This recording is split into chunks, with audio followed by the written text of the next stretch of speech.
Hello! We are the Hellfire Club, hard rock band from Brighton. I'm Frankie. I am the lead singer and bass player. And... Hey, I'm Chris. I am the rhythm guitarist and backing vocalist for said Hellfire Club.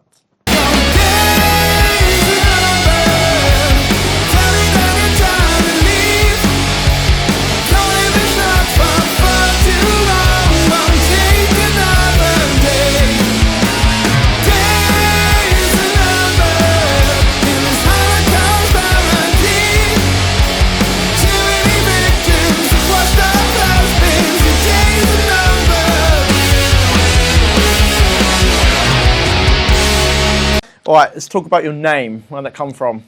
How did it come together? It does not come from Stranger Things, as everyone on TikTok keeps asking us. So it actually comes from the 18th century secret society, started by Francis Dashwood, who got a merry band of men together for rakish behaviour. I think it started near High Wycombe in the Hellfire Caves, and we actually got to visit there a couple of years ago, when we were playing nearby, and it was just awesome. Cool.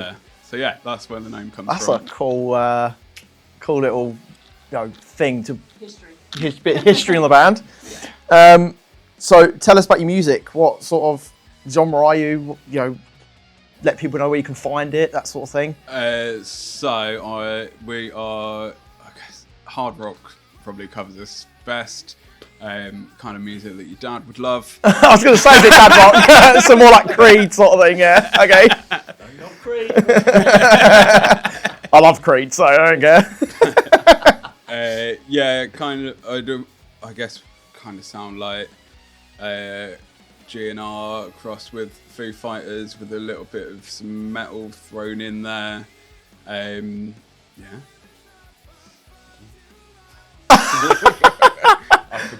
I think the best way you could possibly describe the sound is fun.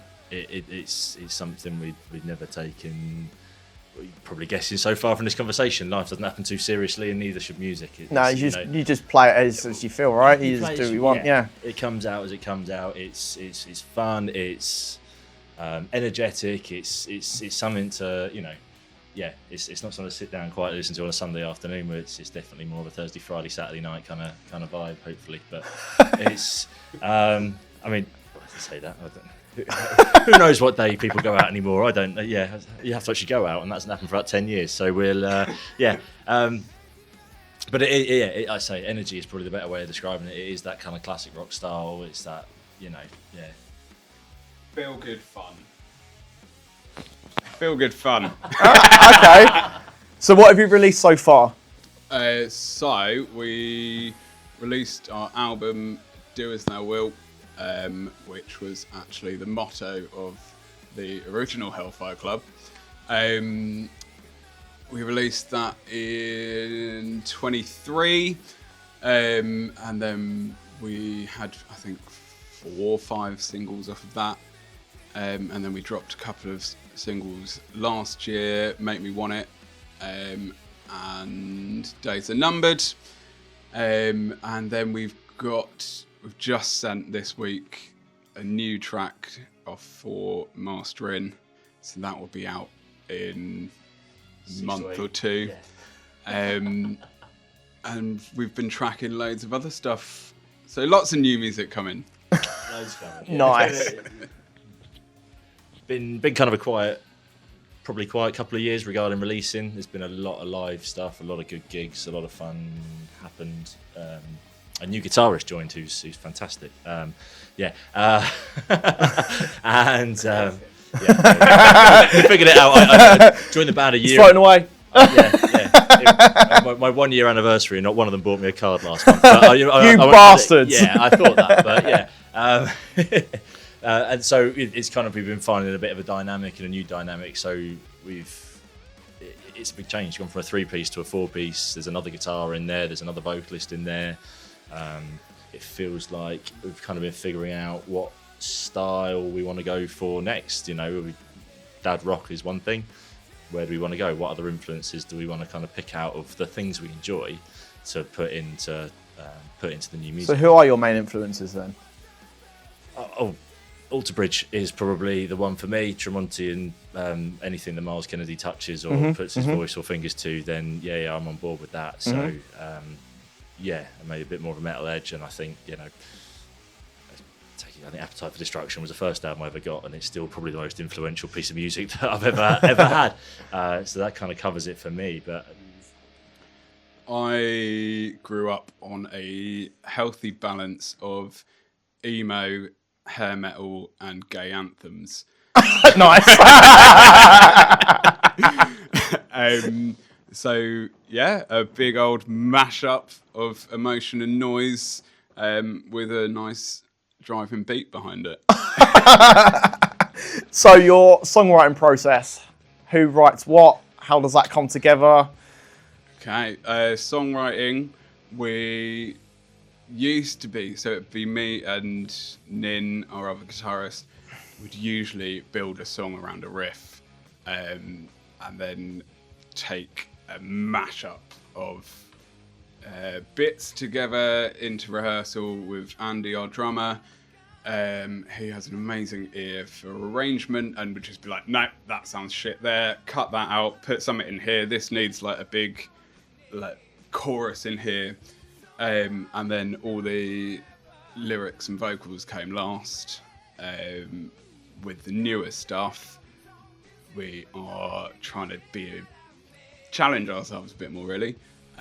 So started writing lyrics first and trying to really focus on a theme, and then put some chords behind it, and then add the riffs in later.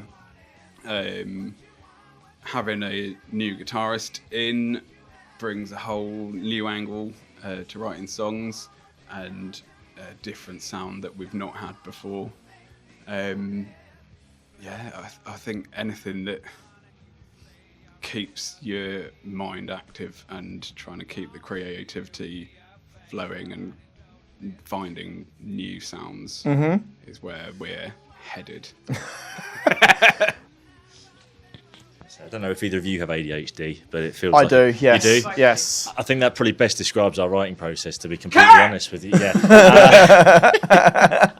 Yeah. We're for, life is life, and sadly the band doesn't pay for the mortgage, so things have to carry on the outside. So it's a riff here, it's a recording here, it's a random voice note that comes across at 2 Do you have any a.m. struggles with ADHD and like the whole writing thing? Do you think it helps, or do you think it like hinders?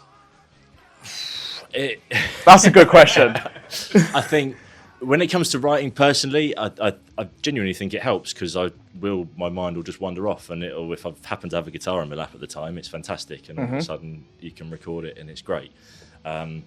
Getting four guys in a room to concentrate and to focus on a click track or to focus on anything else, it becomes something different. Like we've been the latest track we've been recording.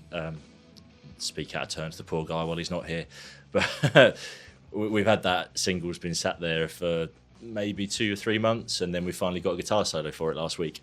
And it's just little things like that. It'll come when it comes, but to sit down and to give it a full attention, it often, if it's not your day, it's not your day. Like you said, if you've been there, kind of thing. So I normally write. I don't usually write.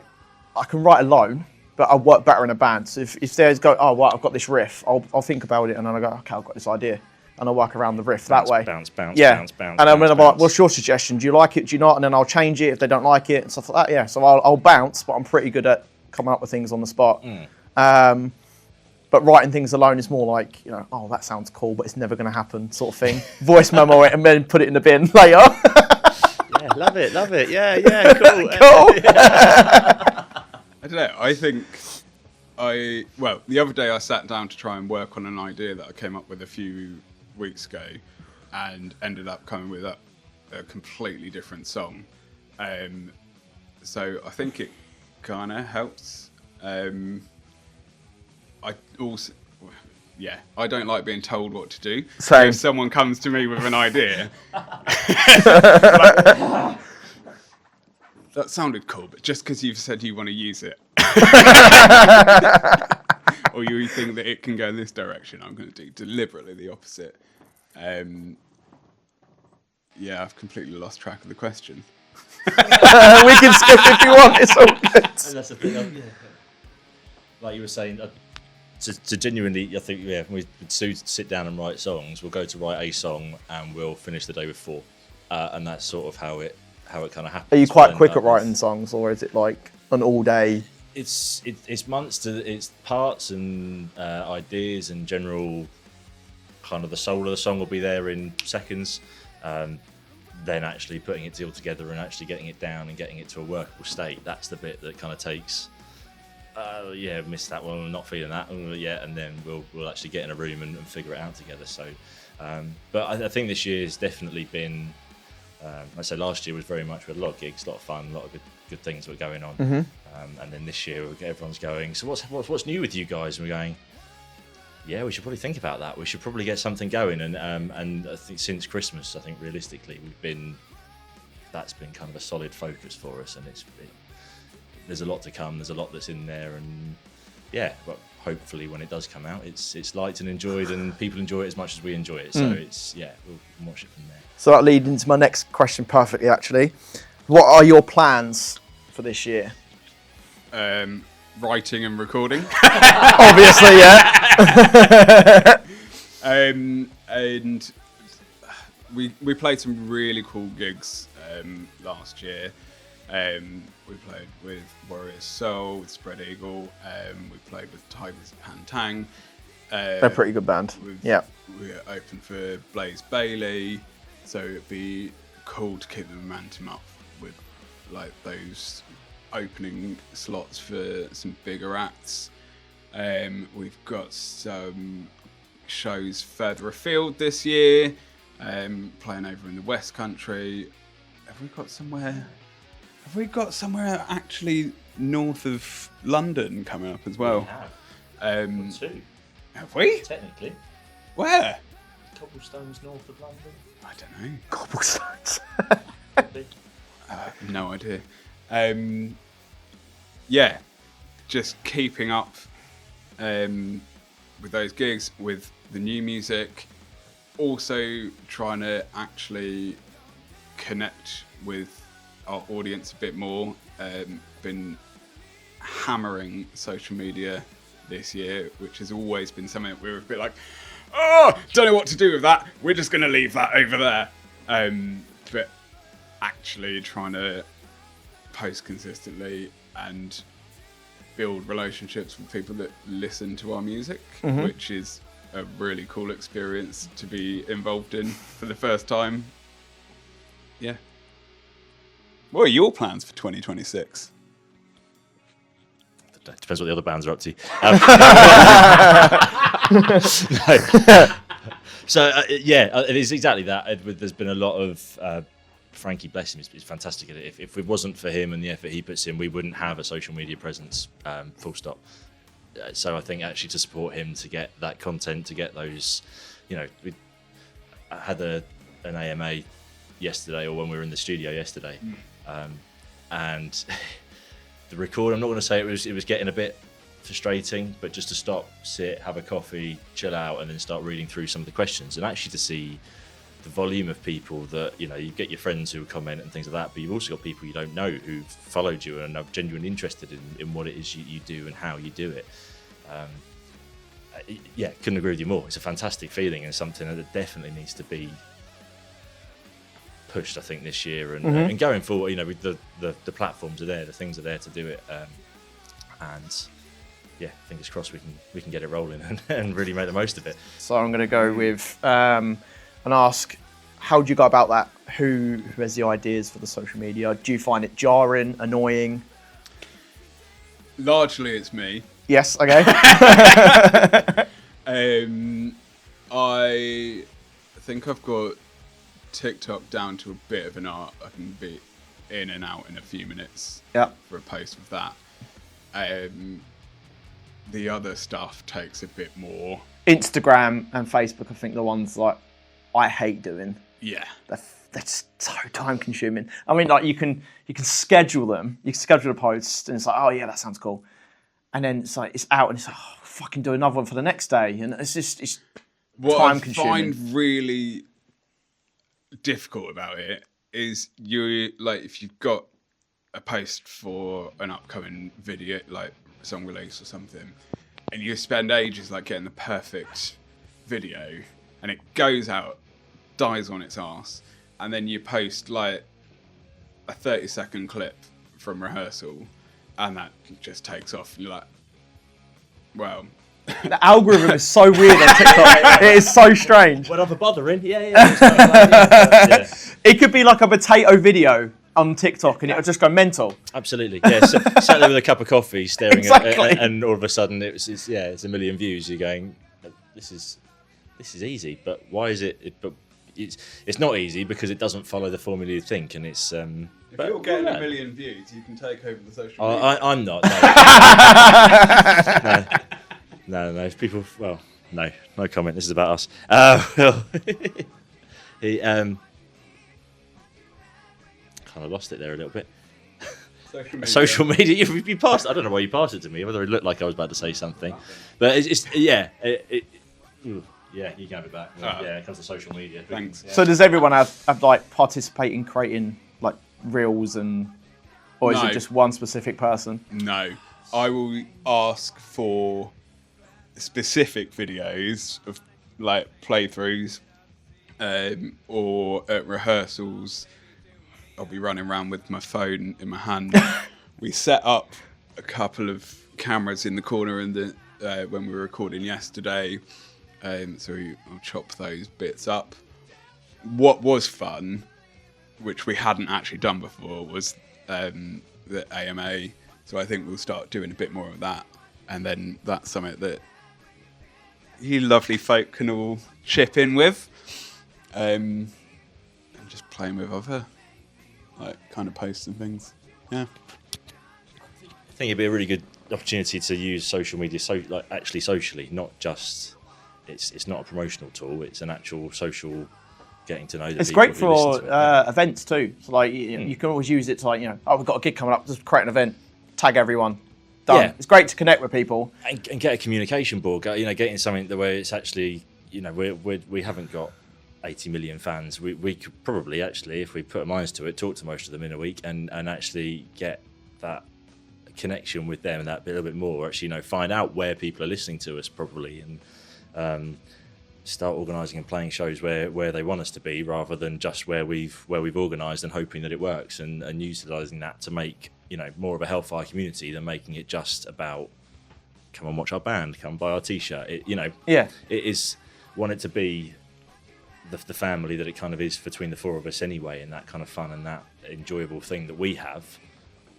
If we've got the opportunity, let's spread it, let's do something about it, and so hopefully we can get a lot more real engagement rather than advertising. I think is probably the best way to describe how we'd like to be using it over the next sort of 12 months, really. So, and see how we get on. We might decide we don't want to talk to them, like we don't want to talk to each other, but we'll see how we go. It's one of those, isn't it? It's like, you could put up a video and it's 200 views. Delete it, put it up again. Fucking goes mental. A million views. What? How does that work? It's just fucking insane. But we're sadly the technophobes amongst us as well. It's probably Do you even have a login for Instagram? not our Instagram. No. I'm just the one who puts all the really what's the correct terminology, because I can't use that word. Comments that perhaps are slightly inappropriate, I think is probably the best way of describing it. And then but just to keep it going, just to keep it fun, to keep it light, keep it enjoyable. We like everything we do, we kind of pay to do what we're doing. We are putting ourselves out to do what we're doing. I wouldn't want it to become something that feels like it's a drag or feels like it's not a job. It's fun. It's what we do. And social media is part of everything. Let's be honest. So we need to integrate. Do you feel like it takes the fun out of it a little bit? No, because what I really enjoy is like seeing the same people commenting and like having a conversation build up with people like halfway around the world. who like something that we've created because we were bored and wanted to make some noise. Like, that side of it just blows my mind. We get together because we like playing, we get a release from it, and the fact that anybody actually wants to listen to our music and enjoys it is just mental. And then to build up a relationship with them, like, yeah, that's just awesome. So no, it's not hard work. It's not a bore. I think we used to think of it like that, but actually getting a bit of a response from people that's the payoff. Totally. Okay, so for those people that interact with you and they see you live, what can they expect? High energy, good fun, lots of swearing.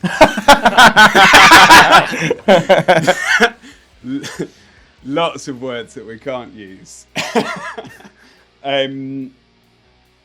Yeah, our live shows are just us enjoying ourselves. And do you prank each other on stage? Do you like wind each other up? Yeah. You don't know how much Nin hates us doing that little routine while he's doing his guitar solo in whichever song it is. Still haven't learned them yet. Still new to the band, yeah. We're doing our little march across the stage. Oh yeah. Yeah, he loves that. Absolutely adores that. Yeah, so little things with the click track. If there's a song that I'm starting, I might start it on the 3 just to piss off the drummer, so that so that the thing is on the 2 rather than the 1, and yeah. We just enjoy it, you know. It is great. You get half an hour just to go on me, however many hours of the week, and now I get to do everything I've always wanted. You know, this is the half an hour I get to kind of explore it and just have fun with it, and it genuinely no greater feeling. And I still struggle. I've been in bands for, I don't want to say how many years, because 40. I don't think I was. I fucking knew it. I'm pretty sure my was still wasn't even a thought of my old man's sack at that point. But we'll it's been a lot of years. It has probably been nearly 30 years, which is actually quite scary. And I still don't have the words to describe the feeling that you get, like the kind of the visceral, just kind of connection. Just you could be playing for half an hour or 2 hours, and all of a sudden you go, oh, it's done. I know. It's crazy, but it's so, you would not change any of it for the world. Do you like the build up? Do you like feeling nervous, or do you get nervous? So it's a bit. No, you're a proper pro, aren't you now? So yeah. I'll be honest. Had a period where I didn't get nervous. You'd play the same shows, you'd rock up, you knew what you were doing, you hit it, and it was fine. Had a few sort of really big shows over the last 5 years where, funnily enough, I did have a show where I had a panic attack literally as our backing track had started to go on stage. Sort of in the wings going.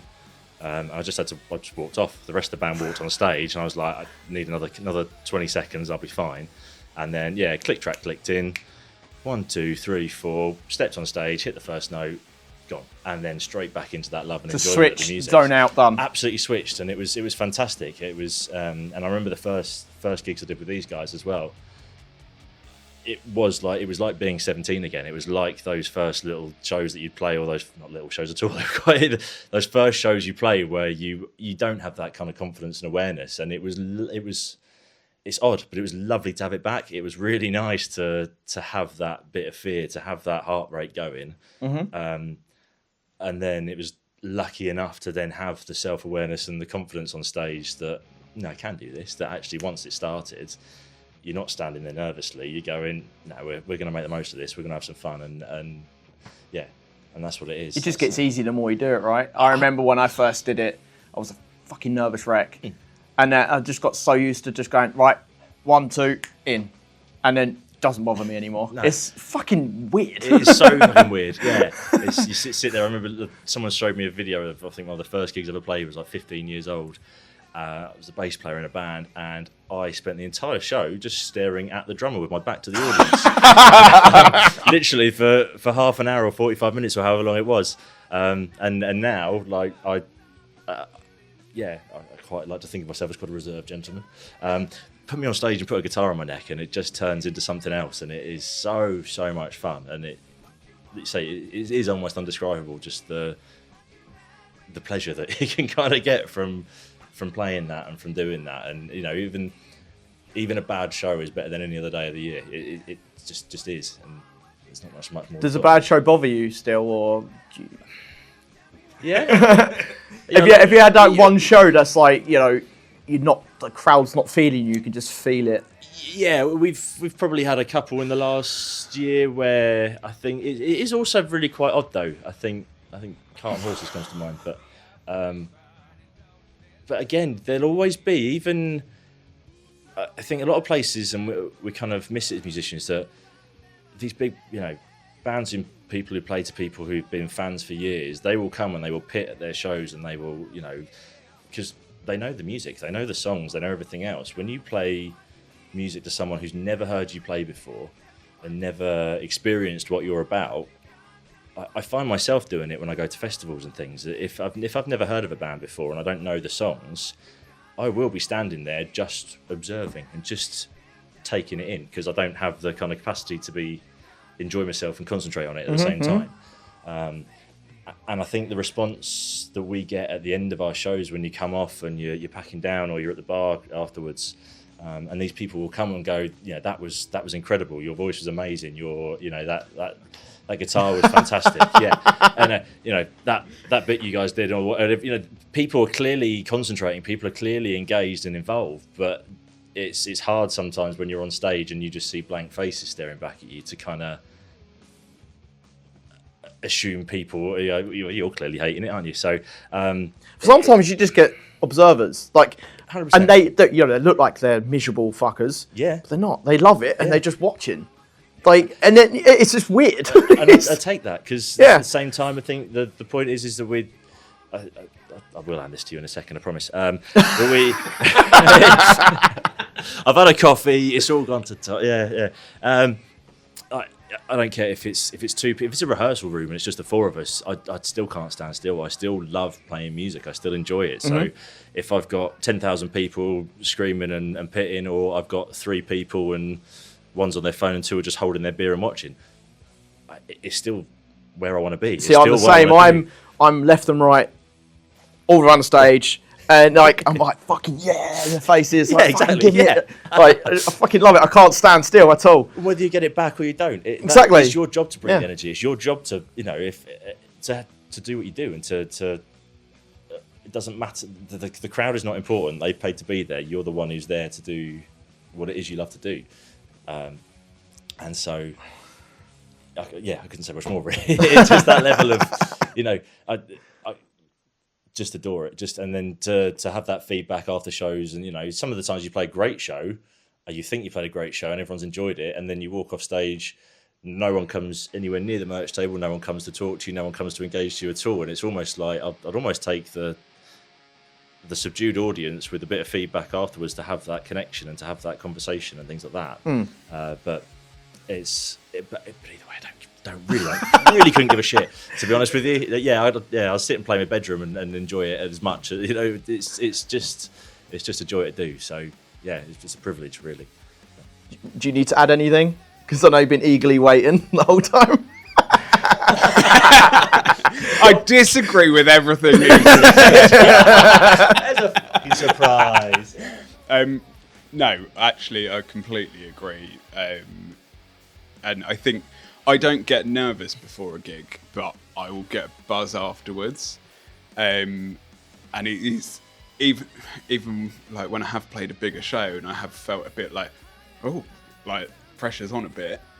As soon as you hit that first note and you get like a reaction from the audience, that's like, that just brings you to life. But I disagree on the gig that you perhaps felt didn't go so well last year. because even at that show, there was like less than 10 people there probably, but there was a guy that I was chatting to who was like, "Oh, I've been waiting for ages for you guys to come and play in London. Like I heard you guys online like a couple of years ago, and I've been waiting for you to come and play nearby." And that's like, it's like amazing, just because of just because you like some noise that we made up when we were in a bedroom, and yeah, I don't know. Fair. Very fair. Although, gig that I really enjoyed, and I think our energy really plays off on the stage, is like we'll both just run around. Unfortunately, having to sing means I've got to have a microphone, so I'm stood for most of the show. But any opportunity where I'm not singing, I'm like running over there. And the Concorde 2 last year, where you can step out the front of the stage, we were like both Fucking sick. That's fucking quality. pulling all the moves and then going, "Shit, I've got to sing again. Fuck." Have you ever missed your cues? Oh yeah. You've got into it and you're going, "Oh fuck, I've got to sing fuck." And you're like, Oh yeah, completely. Or I'll like spin round, get really excited, and then lose my balance and try to go back to the microphone, which is like, you're just like that. Yeah. or like I'm quite clumsy and trying to stay vertical is a challenge half the time. So that's always an interesting moment on stage when I'm excited. Yeah, and I was going to say exactly the same thing, to be fair. That excitement at the Concorde 2 show, you just reminded me. So we're supporting Guns N' Roses tribute, and they all their gear was still set up in front of the monitors. So the front of the stage is pretty congested. And like you said, jumped over the top, on the bass bins, full stance, giving it, really enjoying it. And all of a sudden the chorus kicks in. I realised that I've got to sing. And there's backing vocals on this bit, and then literally leaping across and watching the video back was hilarious, because I've gone from looking like an absolute rock star to looking like an absolute penis, trying to navigate over pedal boards and background as well as still trying to get to the microphone in time. And I was just but it is what it is. It's far too much fun to All right, so silly section. So question 1: if your band had a curse, what would it be? Playing in time. Or not, as the case may be. We all play in time, just not with each other. Yeah, definitely. Just different time zones. Just like 4 different time signatures. It's fine. I don't know. What would our curse be? Being talentless, destitute, delusional. And on that last point, unbelievably sexy. But I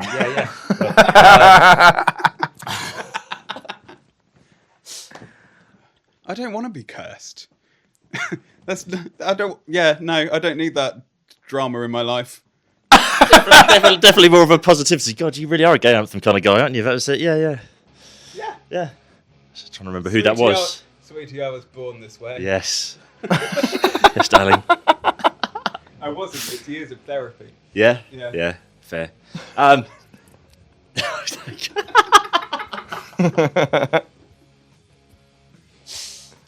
think our curse of positivity would be wonderful, wouldn't it? But that's not very silly, is it? It's not. No.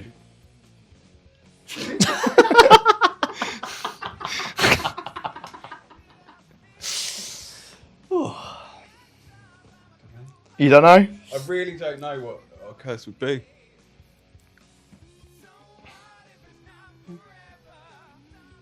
No, you said there's an American audience, so I can't even say what Andy would hope his curse would be. But no. You might have to cut that bit. We'll see. But we'll next question. This is us trying not to drop a C. Yeah. Who takes the longest to get ready? What are they actually doing? You had an answer for this, didn't you? That you were thinking of, but Yeah, like I think I certainly don't pay attention of who's doing what before a show. I think we're all so self-absorbed and self-centered that we couldn't really give a shit what the others were doing. You may have a different answer because you might pay attention to other people. Yeah, I'm still new enough to care. So it's 100% it's Nin. His hair is immaculate. His shirt choice alone takes him a good 3 weeks. Do you reckon does he have like a hair routine? Oh, does he? Yeah. Oh, does he? I mean, he Does he bring all of his stuff with him to like shows? He doesn't, in fairness, but he will leave the house. So you'll say, right, Nin, meet you outside in 2 minutes. And then 20 minutes later, this immaculately dressed rock star will appear with his guitar, one of many hats, one of many hairstyles or colours or whatever it might be, and a shirt. I can't quite. I don't know where he. I've never seen a shop that sells those sort of shirts. Genuinely never seen one. So I think he puts in some effort, and fair play to him. He looks the part and plays it and sounds it as well. So, you know what? I can knock him all alike. I mean, Andy just puts on a t-shirt and a pair of shorts and hides behind the drum kit. So it's definitely not him. I think you and me probably putting our contact lenses in might be the longest period of time it takes us to get ready. But I'd take a good 15 minutes to warm up vocally. Go on. Take vocal health very seriously. I want to be able to talk after a show. You look like shit. And sound it. just going to start finger exercises, but that's probably inappropriate as well. But I was going to word it slightly differently as well, which is why I stopped myself. But anyway, it was Nin. Definitely takes the longest. In answer to your question, and you cut the rest. Yeah. Right. One more question for this section then. If your music could curse listeners, what would the side effects be? It's the opposite of erectile dysfunction. Everybody shitting themselves. No. Vomiting. No. I genuinely utter joy, just utter unbelievable, obnoxious positivity and joy that is generally missing. Generally missing full stop from people's lives. Let's be honest, but I think if they could listen and just have that, just obnoxious positivity, I think would be the only way I can really describe it. That oh no, my cat just died. I'll save myself 20 quid on food each week. Whatever it might be, the most horrific things happen, and yet instantly they're in there with the blue sky thinking of everything just because of us. Would be mine. You're looking at me with a slightly darker gaze, so I'm expecting something less. Well, I'm wondering, do we just want them to become like addicted to our music and becoming like dangerously obsessed, and the kind of people that slip the Hellfire Club into every possible conversation they can, like sitting around the Christmas dinner table and just like pulling a cracker, like I can't think of a joke, but the punchline's the Hellfire Club. This sounds like the third bar of that song by the Hellfire Club. Look, you can hear that. That snare hit is just the same tone as a Christmas cracker. Yeah. That would be cool. Oh no! Can we like record Christmas crackers on our next song? Just get that snappy in there. I mean, to be fair, we probably won't release it till Christmas. So that's probably quite appropriate. But yeah, throw some bells on it. Double neck SG joint solo and a wood cabin with fake snow all around it. Is that what you're thinking for the video? No. Okay, fair enough. No. Too much. Bell end. Yeah.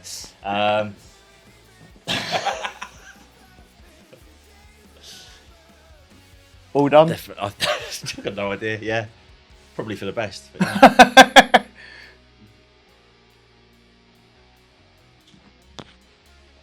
The curse would be, actually, it's probably not much of a curse. Maybe more of like a viral infection. highly contagious. Never voting reform. Just no.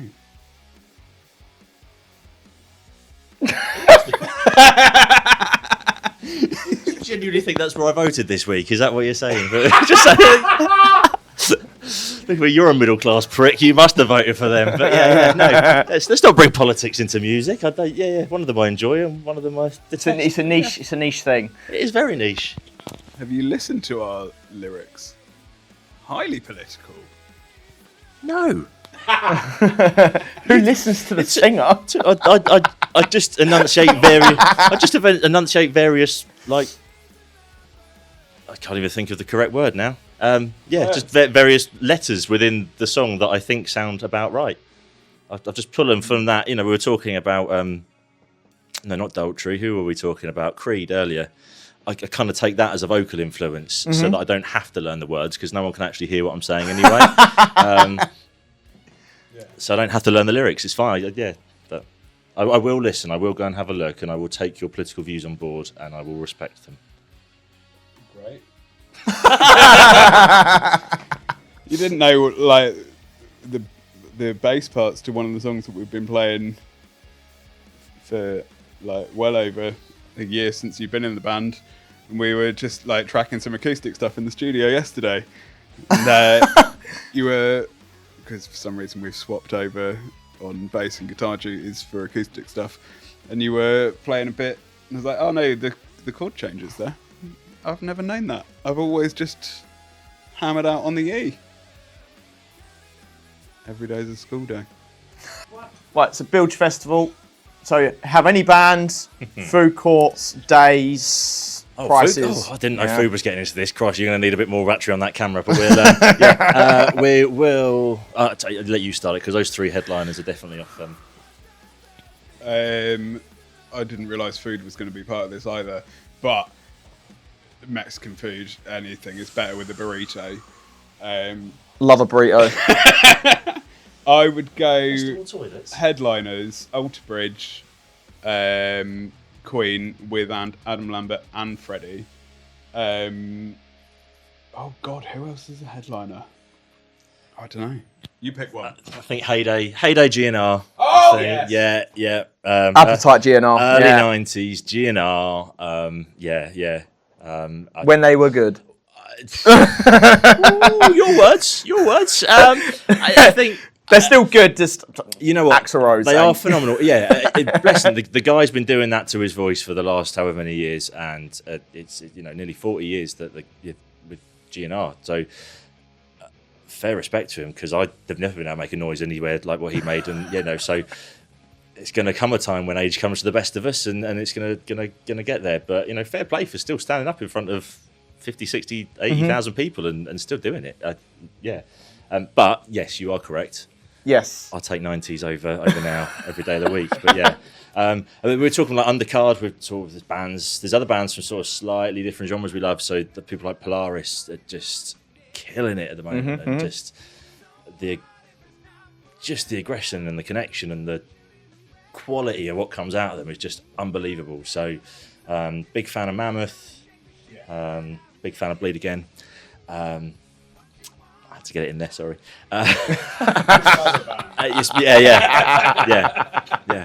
We'll put a link on the website, don't worry. We'll plug it on the video. Hashtag, yeah. I always get told off in every interview I do for them for bringing up other bands, so I felt like I had to do it this time. Otherwise, it's a payoff, yeah. So, food-wise, I can't think of anything worse than Mexican food in a Portaloo. The stench. I think I genuinely think they're already bad. Why would you want to make it worse? Like Bunny Chow is killer, but you're not making it bad for yourself. No. Okay. Just for everyone else. Well, porcelain toilets. There we go. We'll add that to the festival lineup. We'll shower block. Oh my God. Feels like being back in prison again, mate. That's going to be in trouble. But just. I think the other thing is just people, not so much the band, not so much the lineup, not so much what's there, the vibe of the festival, just people who want to be there for the right reasons, with the right mentality to just enjoy themselves and enjoy themselves without being a prick towards others. I think that's kind of the key the key, really. You can have fun, but don't make your fun a burden on someone else.